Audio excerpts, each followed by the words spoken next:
Welcome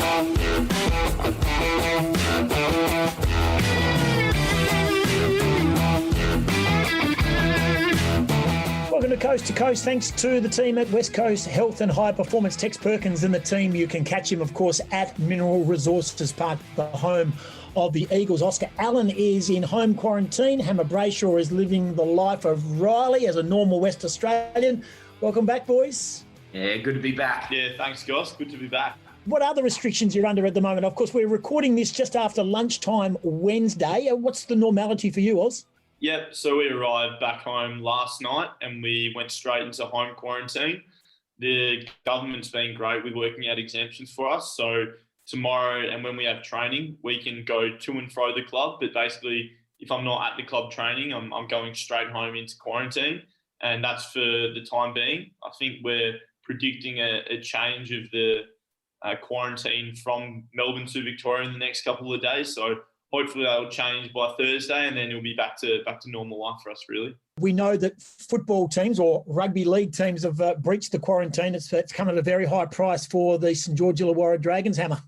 Yeah, I saw that the other day. What was it? 13 players were partying in a house, one of which had an outstanding police investigation charge and was hiding under the bed because he didn't want to get caught being at the party, but cost someone an $800,000 deal, I think. So he's going to have to go shopping around and looking. But no, it's certainly not something you want to be sort of flirting with is, the COVID rules.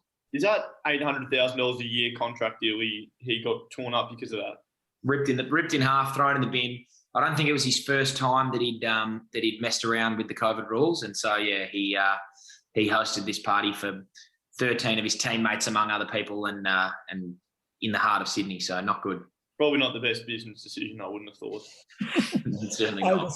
Over $300,000 in club fines really derails St George Illawarra's season for the best part. The bloke who lives across the road, his name's Mark Riddell. He's a former great of the club. He saw it unfold. His kids came and woke him up. He acted like nothing had happened. He's got caught up in it. It is crazy. And that's in Sydney. Imagine what it'd be like in Perth. I mean, you certainly would. Perth's a very small place, as we know. So in that time that you're in home quarantine, Oz, are you expecting a knock at the door? Do players get knocks on the door? Do you have to do any testing? What's the situation? I assume we'll have some testing at the club tomorrow. And then when we all provided negative test, things might change from there. But at the time being, yeah, we're just waiting for a knock on the door. I assume the police will come at some stage. When we did this last year, they did come and check, but just a wait and see job at the moment, just enjoying a day at home, relaxing with the dog. Yeah, I got checked on. So when we came back from Queensland the first time, I reckon the very first day I got knocked. There was a knock on the door saying, yep, hello. Police had been down. It was at like 6:30 in the morning or something before we had to go in to training.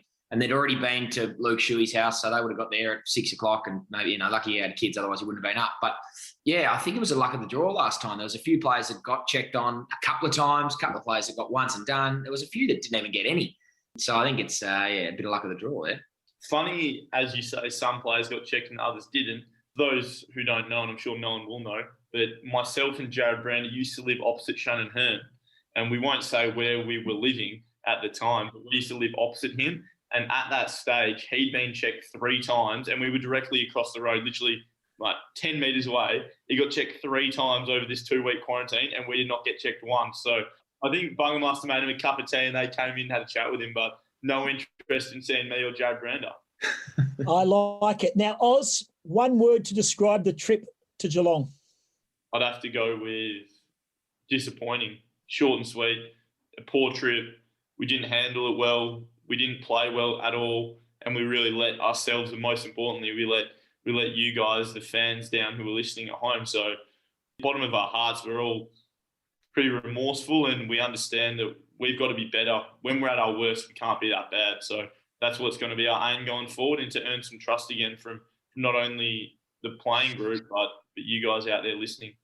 Yeah, it was certainly rubbish. Not the greatest game of footy.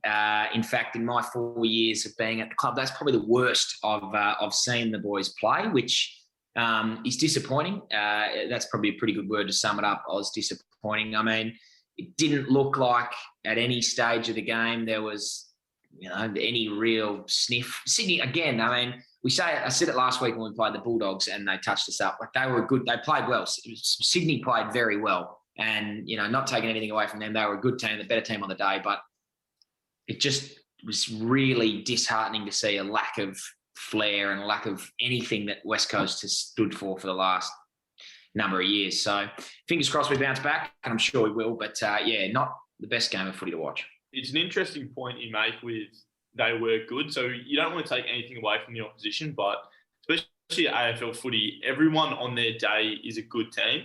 So you've got to take away their strengths, and that's something we probably haven't been able to do that well in our poor games. Our best performances this year, I think, are up with the best in the competition, and we've got such a strong team and such unity that when we do play well, we're very hard to beat. But as I mentioned, our worst is nowhere near the level that's required. Oz, have you been surprised by the fallout? Full-page articles. You may not have read it or seen it. I know Mark Lacroix did, the Frenchman, the Lecker. He saw it and was pretty scathing on socials in regards to where the punters' views are being put in print, in socials and in newspapers in regards to being angry at the players, wanting refunds, calling for heads. How does the player group respond to that type of criticism? As you mentioned, I actually haven't seen it. I wasn't in the state when it was published, but it doesn't surprise me at all. We've got one of the most loyal and, I suppose, giving fan bases, and I think we've got the best fan base in the competition. So when we let them down, they have every right to be really disappointed. And yeah, as for the issue of what Lecker came out and said about the West Australian, I won't comment on that. We've made enough headlines on this podcast, but it is disappointing that that's how people perceive us. And as I said, it's up to us to earn that trust back. Yeah, I certainly think there was a bit of overreaction. Certainly some of the criticism was warranted after the weekend's game. Don't know that it deserves a full-page spread in the West, but there's so many loyal supporters. People take time out of their day to listen to a podcast with two idiots here, Oz. Like, there's people that love this footy club. So to see the game on the weekend, it would have hurt a lot of people. But knock on wood, watch the bounce back. Watch this space. Yeah, good call, Ham. The idiots referring to you and Goss. Yeah. Yes, don't worry. I read the socials too, Oz. They do love you. You can say nothing wrong. Don't get me wrong. Just in regards to Lecker, I see he's pulling the boots back on. Yep. Yeah, he's whacked them back on after a couple of years off. Was it him or his young fella that had a dirty session in the rain the other day? So he was, welcome back to footy. He's pulled him on at the wrong time. It's absolutely, I was out there this morning and it was pissing down. But good to see the little Frenchman got him back on. Hey, Oz, you know Lecker pretty well, your West Perth connection and the like, and you've been around the footy club with him as well. What would he be like at the grassroots level, and what would he like as an opposition player to play against, especially up there in his home deck?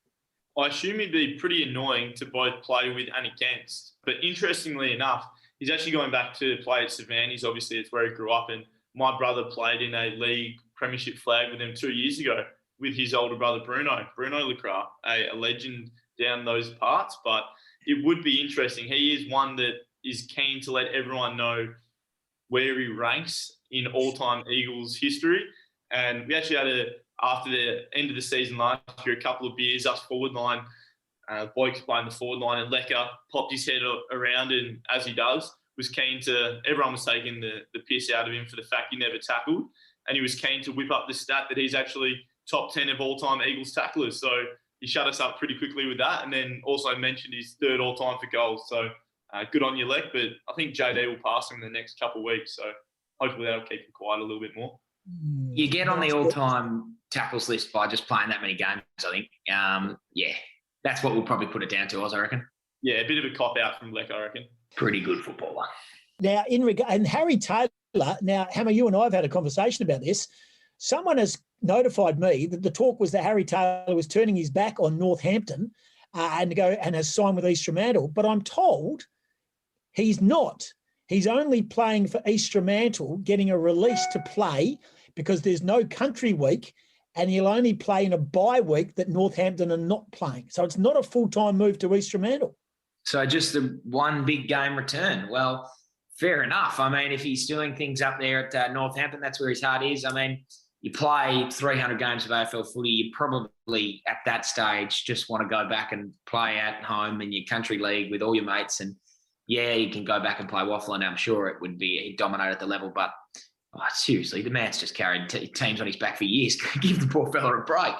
I've actually got some inside mail on this story. So obviously JK is also from Northampton, and on the bus ride to the airport yesterday, this actually came up.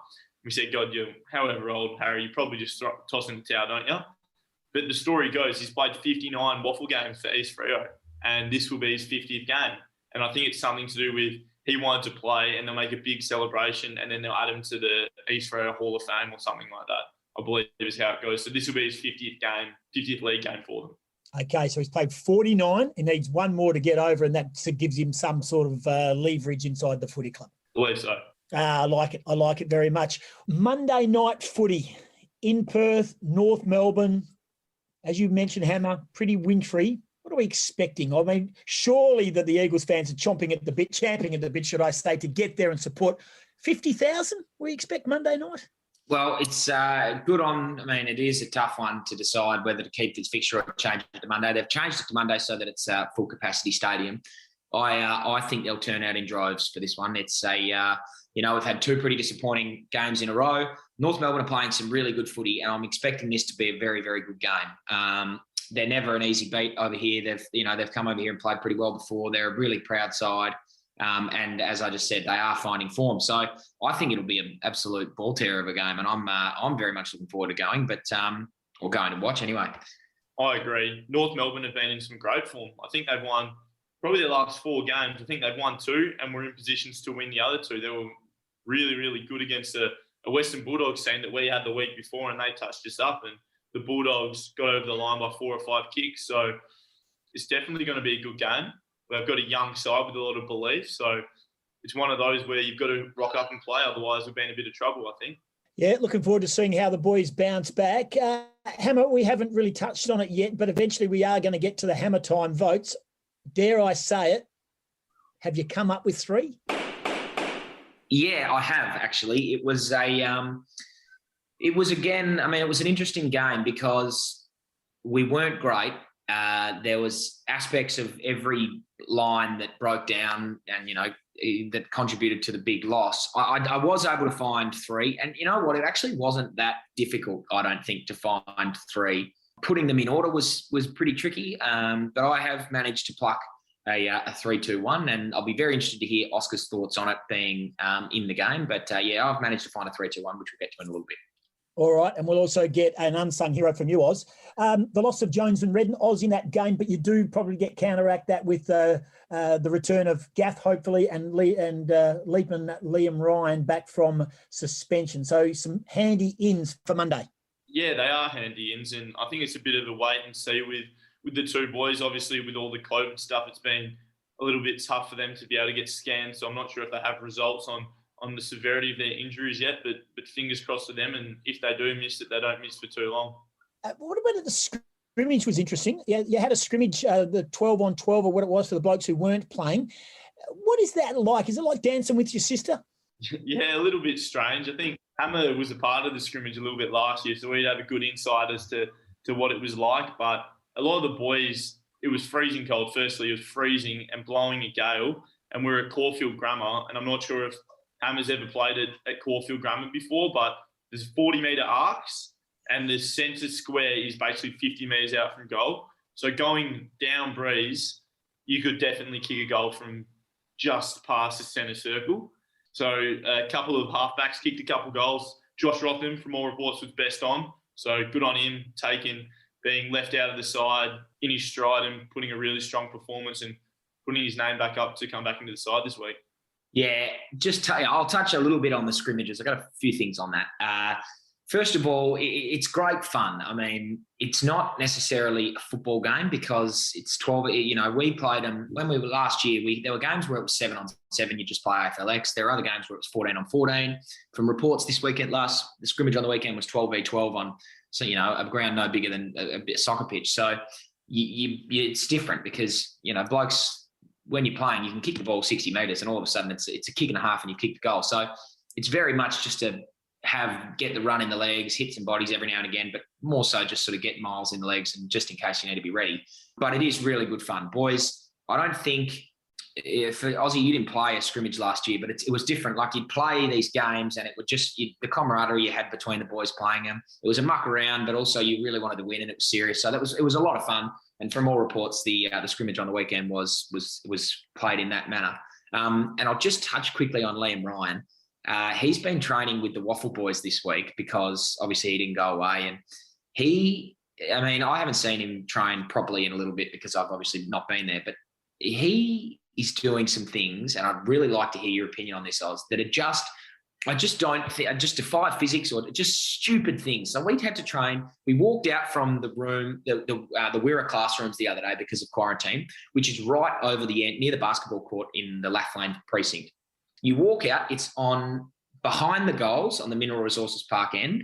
It is on the left side of the goals. So he has kicked from the walkway of this facility an inside-out torpedo that's gone out and bent back around and gone in post high. Would have been a 40-metre inside-out torque that's gone left, swung back right and just gone in. And he proceeded to do about 3 or 4 more of these kicks throughout the night that just worked so perfectly. And you look at it, and I was speaking to Jacob Brennan about it, he should be doing this sort of stuff in a game because he hits them at a 60, 70% hit rate. He's better chance of kicking that than I am of kicking a drop punt from there. It is just ridiculous. He's on another level. Well, the interesting thing is that when Liam Ryan and you see other Indigenous players do these things and you just think, how is it even possible? And it's because they practice them all the time. I don't have the creativity to even think about trying to do that, let alone being able to execute it. But the way they always practice these skills, they practice them as much as you and I a set shot 30 out in front of goal. That's why they do it at such a consistent rate, because they do it all the time.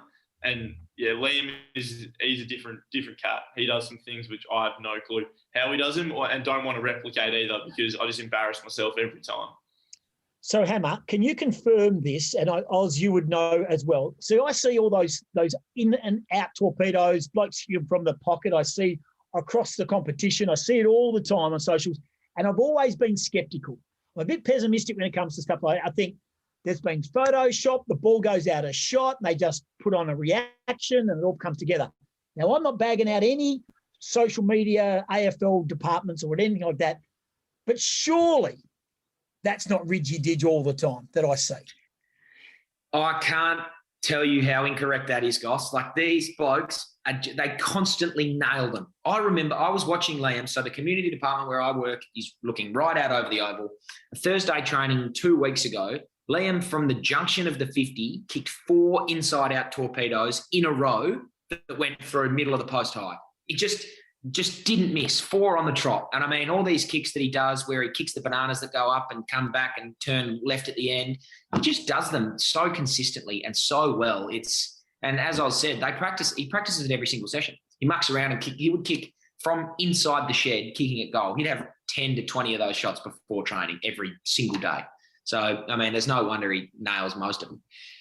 I was actually thinking this myself, Goss, because I've kicked some pretty random goals over my time from the boundary line, and I never seem to be getting recorded when I kick them. And I think just because I have the camera on Liam all the time, but the fact is whenever there is a camera on me, I miss it because I only kick it 1 out of every 100 times, and the chances the camera would be on me are very unlikely. Whereas Liam goes at a 50-50 strike rate, so law of averages, they're eventually going to catch him doing something which no other human being can do. Similar to on game day as well.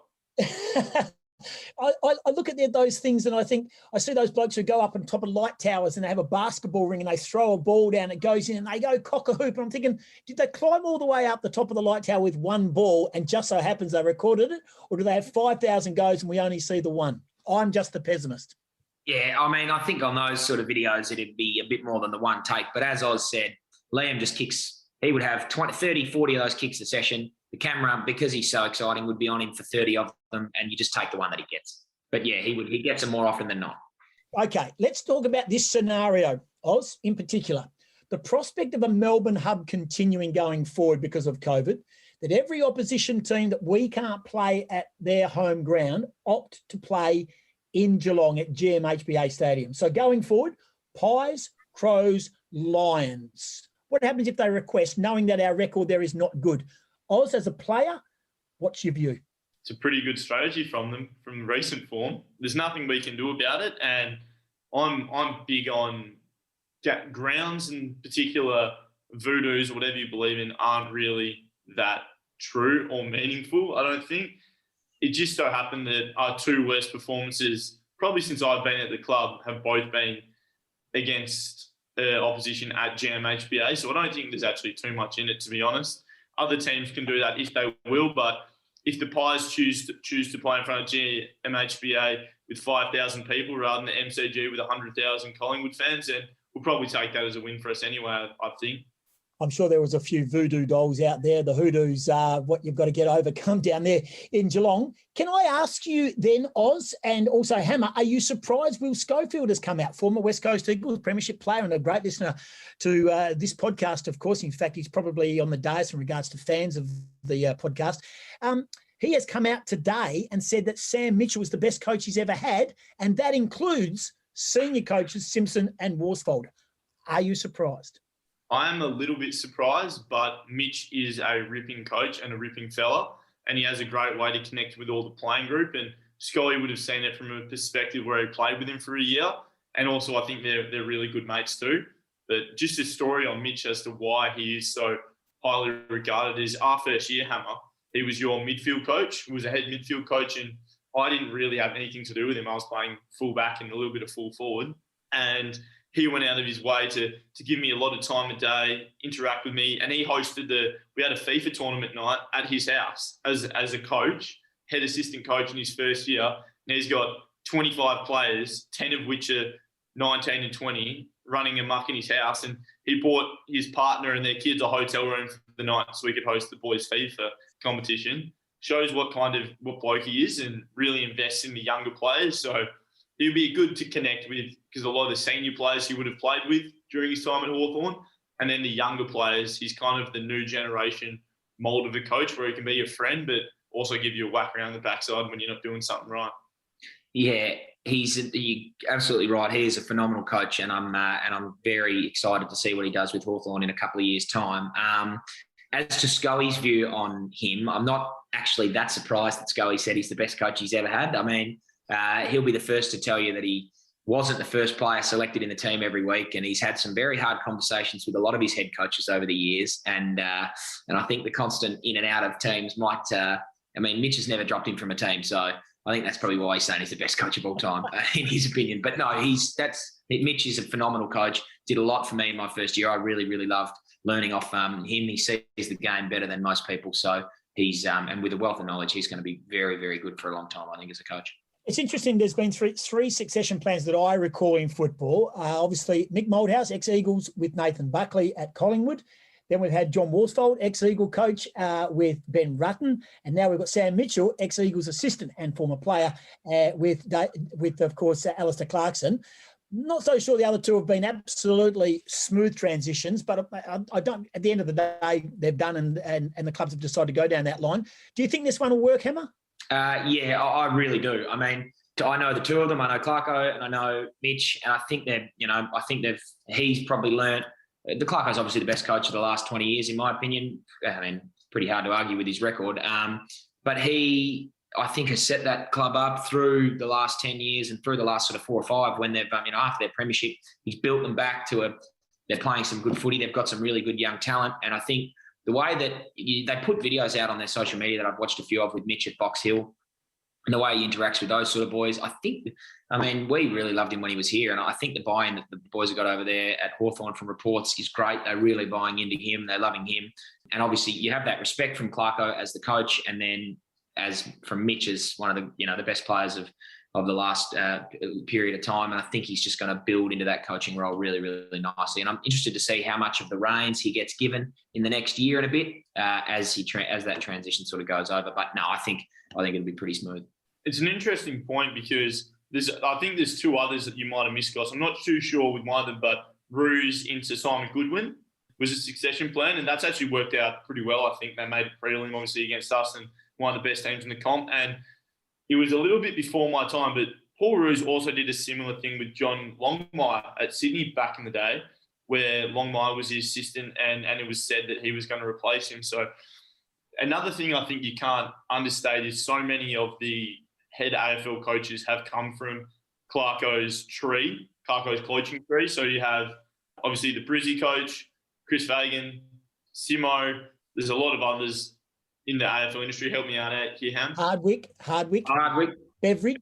There's 4 in Simpson, Beveridge, Hardwick, and Fagan, who have 3 of them have been premiership coaches. Another one's coached a side that's been pretty firmly rooted in the top 4 for the last 3 years. So he's obviously a great mentor, and he's been able to lead other people to become great coaches. So I don't doubt that not only he wouldn't have stepped down at the end of 2022 if he knew that this wasn't going to work, and he also wouldn't have stepped down if he didn't think it was the right time in Mitch's coaching career either.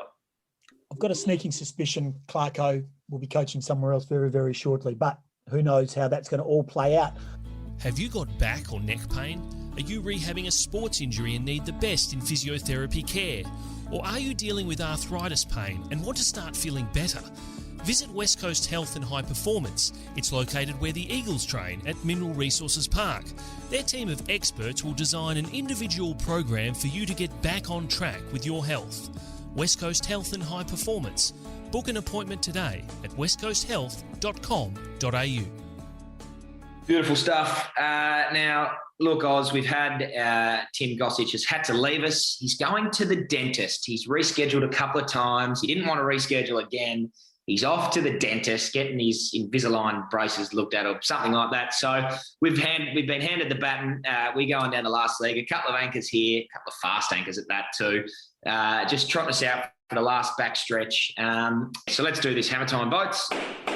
I'm just going to gloss over this pretty quick, mate. You can come in and have a couple of just to talk about each of these, and then you can give an unsung hero. So 3, 2, 1. I've gone one vote. I thought Jack Darling was my one vote. The ball didn't get up forward much. It was pretty tough for him.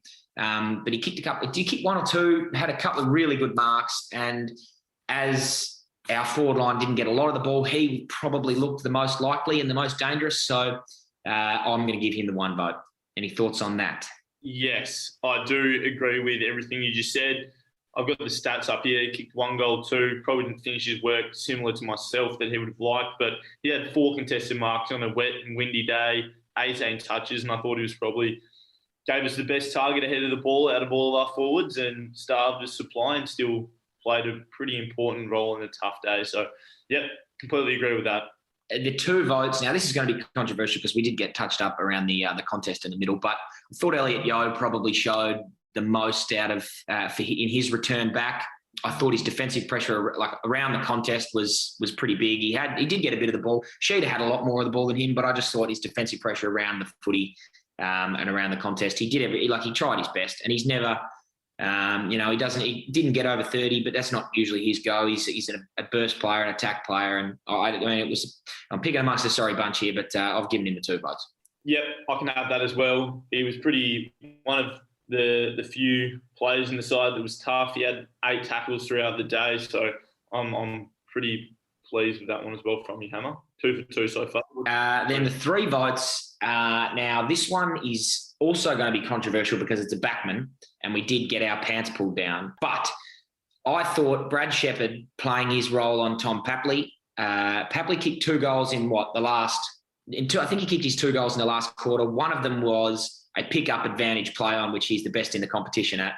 But for Shep to hold him to what was at that point 1 goal and, limited his influence on the game for a team that had a lot of inside 50s and really, really looked on top, I thought that was something that was spoken about pre-game, him doing the job on Papley, but I thought he did it really, really well, and he gets the 3 votes from me today. Yeah, that's a fair representation of the game. I can have all of them. Well done. And I guess the only thing to do now is to get to the unsung hero from the weekend. A tough weekend to find an unsung hero because not many people would be deserving of some recognition. But for me, I've gone with Liam Duggan is my unsung hero this week, and I can see you're nodding in agreement. missed out on the votes, and I thought one of the few players alongside probably Yowie that was really tough on the weekend, bodylined the ball and saved us a couple of times with good presses. Once again, playing in that midfield half-back role, he wasn't helped that much, but I thought he did his best, did all he could, and I think he's someone that if you are going to be critical of the playing group, he's one that you probably got to tip your hat to and say, regardless of the outcome, you gave it a red-hot crack, mate. And yeah, I completely agree. I was tossing up giving him a vote. I thought watching the game, he never, ever in his whole, from the second he started playing at West Coast, he never takes his eyes off the footy. He body lines the ball, and he's such a tough player. And in what was a pretty dirty day, he put his body on the line quite a bit. I think he might even be a bit sore coming out of the game for similar reasons. But yeah, can't argue with the unsung hero. It was close enough to get the vote.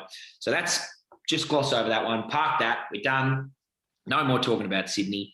That's in the past. Now, Aussie.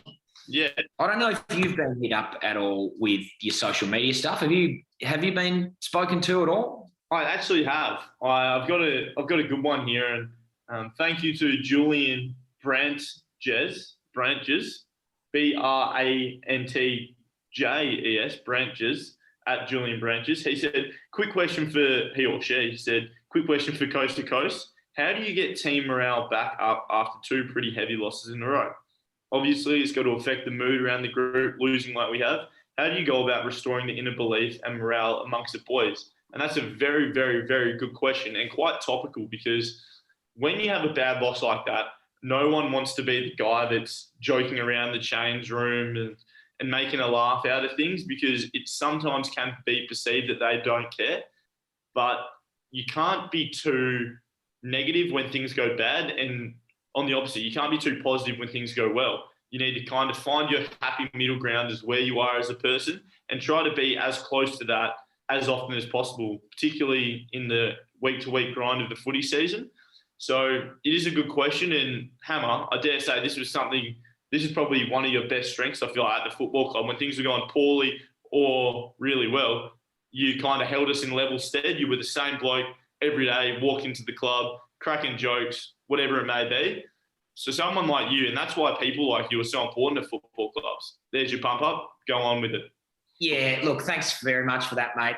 It's a shame Simo didn't see the same thing in me when he gave me the tap on the shoulder last year, but completely understand that. No, I do agree. I mean, it is we've gone through it. The Waffle, we were 0-8 at one point, mate. So, and as the captain of that team, I had to try my best to keep us pretty level. It's spoken a little bit at the footy club about sort of staying within your level. You don't want to get too high when it's good and too low when things are bad. So just being able to keep that routine and be in that same sort of mindset, it helps you be process driven, which is what we try to be as a club. So definitely it hurts losing two pretty bad ones in a row. But I think that morale and that energy, it does take a little hit, but it's never too low that it's, can't come back up. So you're right. I think the banter, the morale, the sort of the energy around training and with the boys, I think that is something that you do need to emphasise without going over the top and being disrespectful of the footy club. You do need to keep that energy and the laughter and the mateship, I think, around the team. I dare say one of the best questions we've got thus far. However, do you have any, Ham?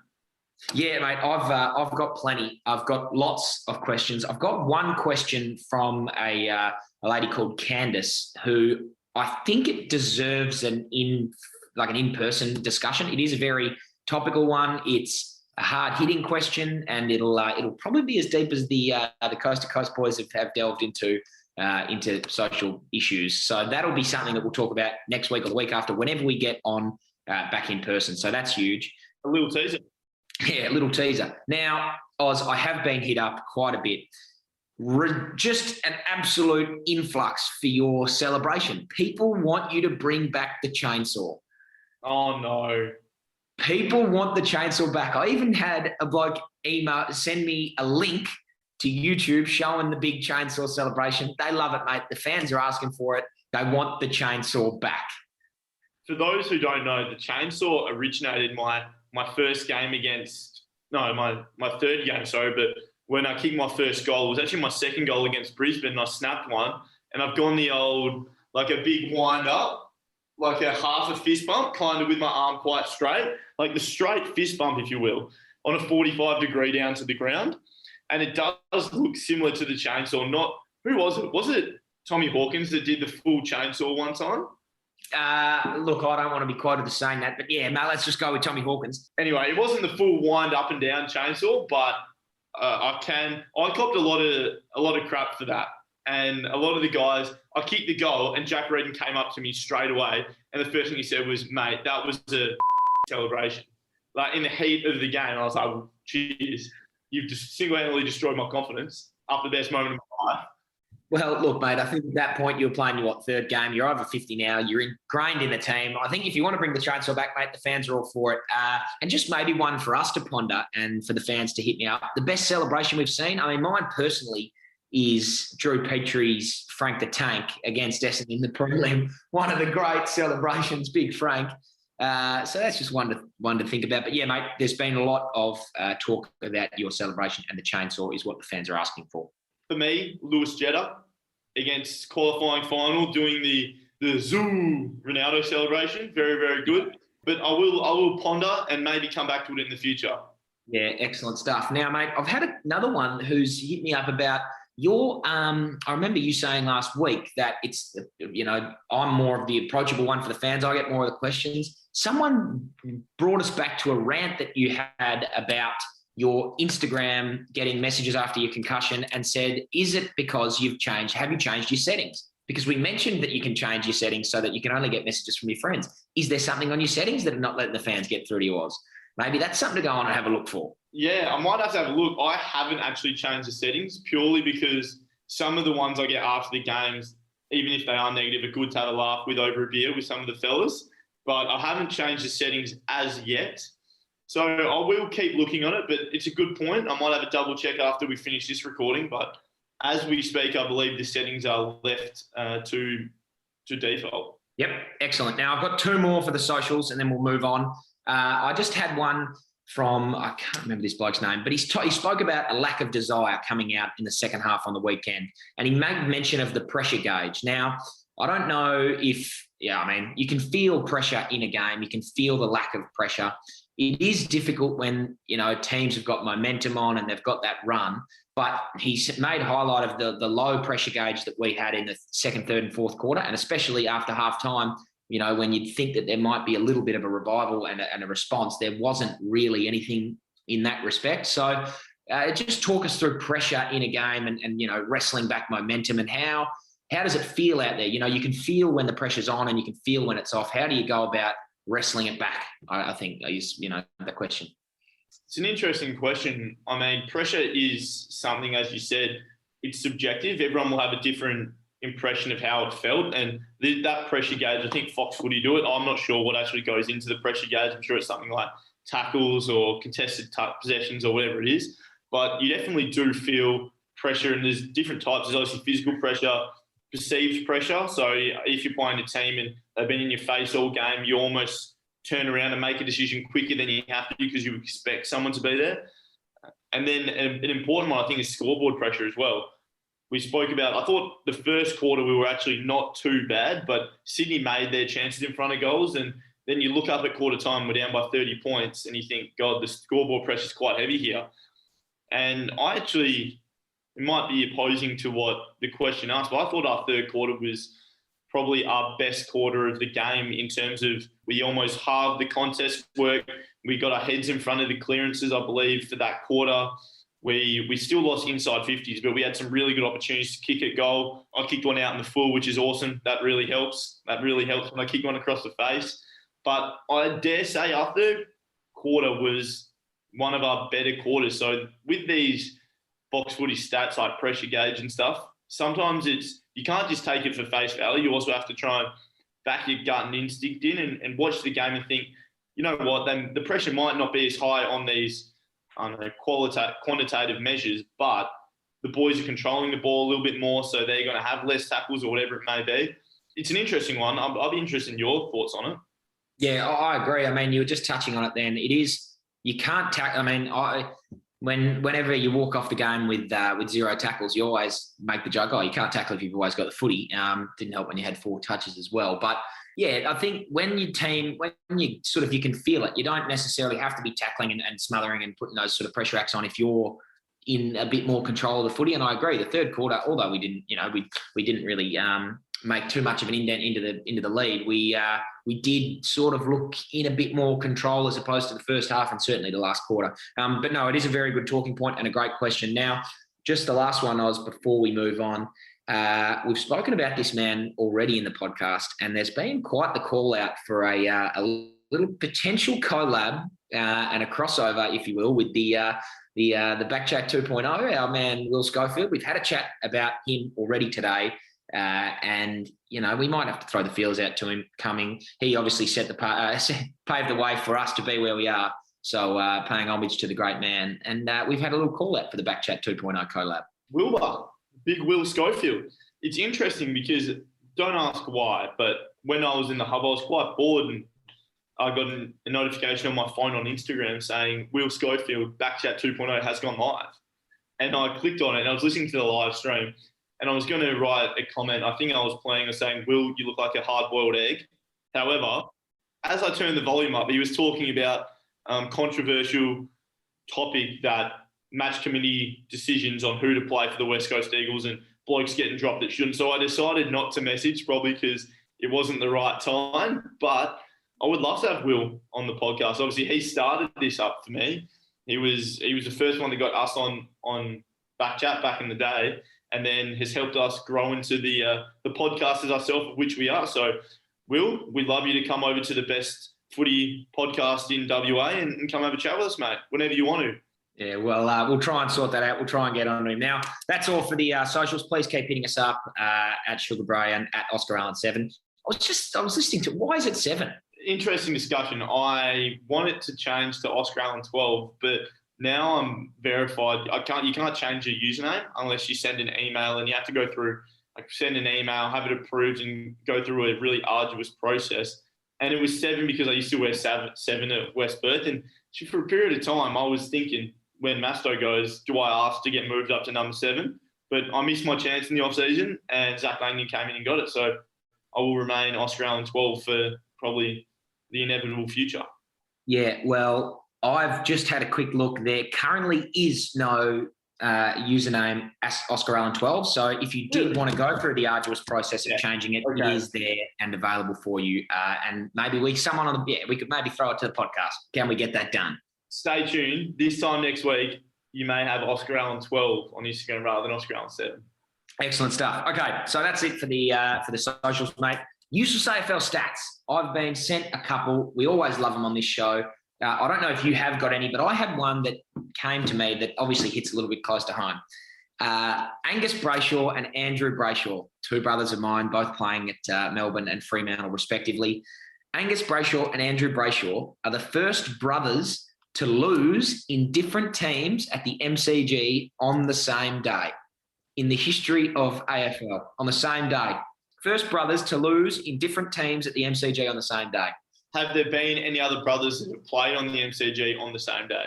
That didn't come up in the stat. I mean, there's not many times that the MCG gets played on twice in a day. So I can't see this one being topped and broken for a long time. But, first brothers to lose in different teams at the MCG on the same day. That's a very, very, very good stat. And we do have another one, which is quite humorous. I believe you actually sent it through on the private WhatsApp message, and I'm not sure. I'll check with my producer.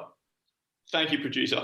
So there is a certain substance created in March 1998. I'm tiptoeing around the subject, but of all the AFL players named Cox, C-O-X, before March 1998, when something was invented, the average height was 181 centimetres. There was Charlie Cox, Harry Cox, Colin Cox, Graham Cox, Lance Cox, Darryl Cox, Doug Cox, and Simon Cox. However, after 1998 March, the AFL players that have debuted, their average height is 194 centimetres.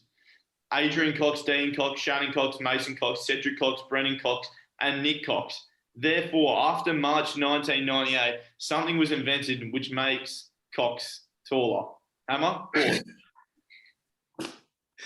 Yeah, so I think Dean Cox and Mason Cox certainly add to the height increase. But yes, you're right, mate. The Cox size in the AFL has increased after the March 1998 invention. So that's just a use of AFL stat for you. And if anyone can delve a little bit deeper and know what we're talking about, well done to you. Now, Oz, mate, look, I didn't have time for a Who Are You this morning. Unfortunately, didn't get one. Yeah, didn't get one. I was just busy, mate. I was doing things. So, unfortunately, to the fans listening at home, I'm going to come up with something special next week to make up for this missed opportunity. I mean, it won't be, I don't think, as good as the Oscar Allen quiz we did on for your 50th, but I'll come up with something just as fun. Now, a waffle preview. We got Swan Districts out at Bassendean. The only team the West Coast Waffle has never beat. I heard in its history. Obviously, Swannies, the infamous ground where Jared Brander tore his hamstring off the bone and couldn't get Nick Nat's GT. But I think this could be the strongest lineup we've had in all of our time playing against Swan Districts. Hammer, thoughts? Yeah, I mean, I think fingers crossed the quarantine stuff all goes and gets out of the way so we can play with with our AFL listed players as well. But yeah, you're dead right, mate. We've had some shockers there over the time. I remember it was the side of the infamous Luke Foley spray that turned him into the best player ever. So there's that. I personally have never beaten Swan Districts at Swan Districts. When I was playing for East Perth, I think we beat them at Leederville, but never out there.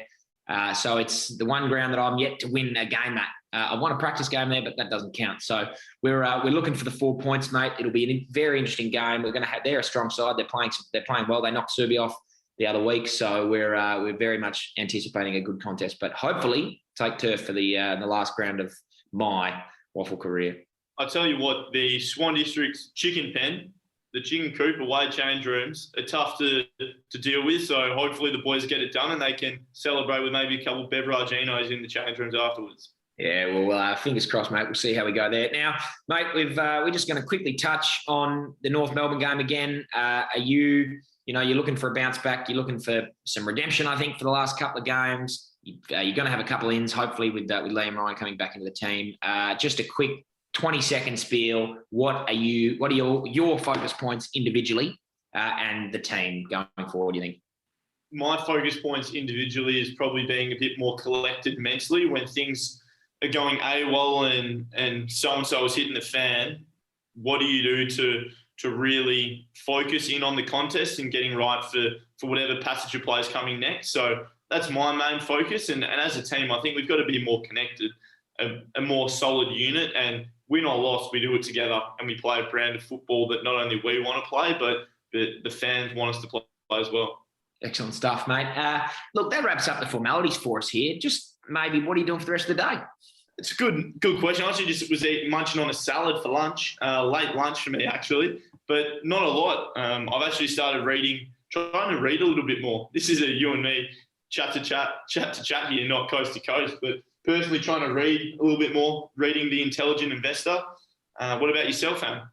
Well, I'm just sitting here waiting on bated breath, mate. University results come out today, so I'm sitting back and waiting for 3, hopefully, 50% and above, which I fingers crossed I'll get. And you'll hear it here first on the Coast to Coast podcast next week how I went.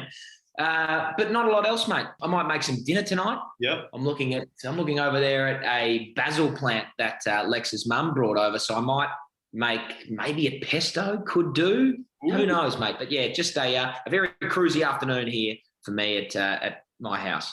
Just on university results, quick one. My partner Lorna, very very smart woman, got her results back from her Masters of Pharmacy, 3 HDs. Some can. I can't. Yeah. Excellent stuff, mate. Excellent stuff. Do you catch any of the basketball this morning?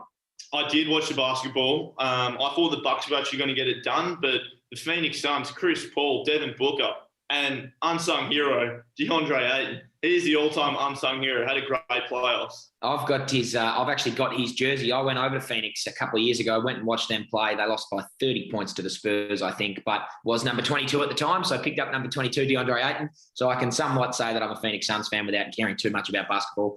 But look, mate, that's about it for me. Hopefully all things go well with COVID and you can be back at the club training tomorrow. And the fans, I'm sure, are very much looking forward to seeing you on Monday night against North Melbourne. hopefully we can get out of quarantine and I can give you a big smushy hug soon. It's been a week. Couldn't tell you the last time it's been a week since we had a cuddle. Yeah, mate. It certainly has been a long time since we've had a cuddle, and I'm very much looking forward to it. Look, that does it here for us. Thank you very much, West Coast Health and High Performance. Get on down, see Tex and the crew. West Coast Health and High Performance. westcoasthealth.com.au, I believe, is that right, Oz? That is, and Hammer with the all-time plug. Yeah, Hammer with a great plug, and there you go. But yeah, that'll be it for us today. Goss, again, has left us mid-show to go to the dentist. Go get the big chompers fixed. But yeah, we've been here from West Coast Health and High Performance. Thank you very much, Tex. But yeah, Oz, it's been great, mate. And hopefully very much looking forward to seeing you in the flesh next week. Thanks, mate. And thank you for listening. Tune in next week and let us know on the socials if you've got something for us to talk about. Excellent stuff. Righto, see ya.